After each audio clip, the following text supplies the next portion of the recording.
Сәлеметсіңдер ме, балалар? Бүгінгі біздің тақырып «Маған думан ұнады». Мне понравилось в думане. Жаңа сөздер, новые слова напиши в словаре, выучи. Ұнады, понравилось, ұнамады, не понравилось. Бардым, пошел, посетил, был. Бармадым, не был. Көрдім, увидел, көрмедім, не видел. Прочитайте диалог. Әлібек, саған думан ұнады ма? Тебе понравилось в думане? Я, маған думан ұнады. Да. Думанда не ұнады? Что там тебе понравилось? Маған мұхитарал ұнады.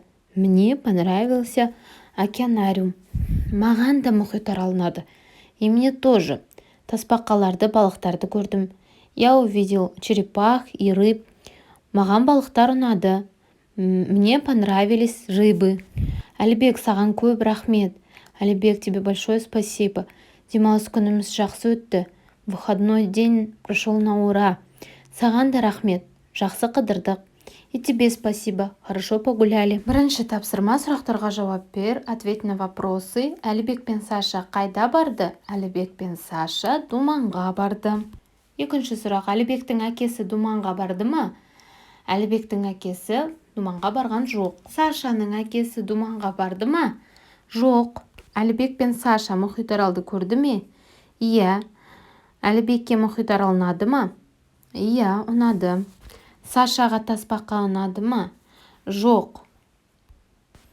Екінші тапсырма, көп нүктенің орнына қажетті сөздерді қойып жаз. Вставь вместо многоточия нужные слова.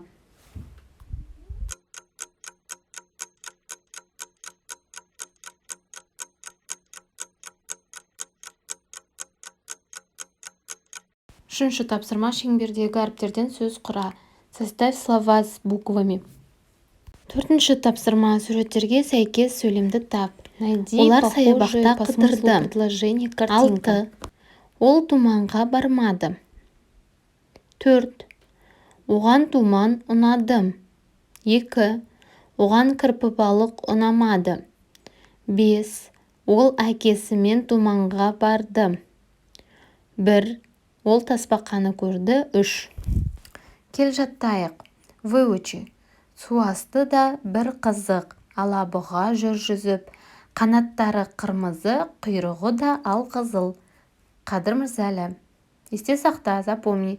Мен думанға бардым, бармадым. Маған мұхитарал ұнады. Мен балықты көрдім. На этом мы закончили урок. Подпишись на канал, чтобы не пропустить следующий урок. Спасибо за внимание. Осымен біздің сабағымыз аяқталды. Келесі сабақта кездескенше сау бол.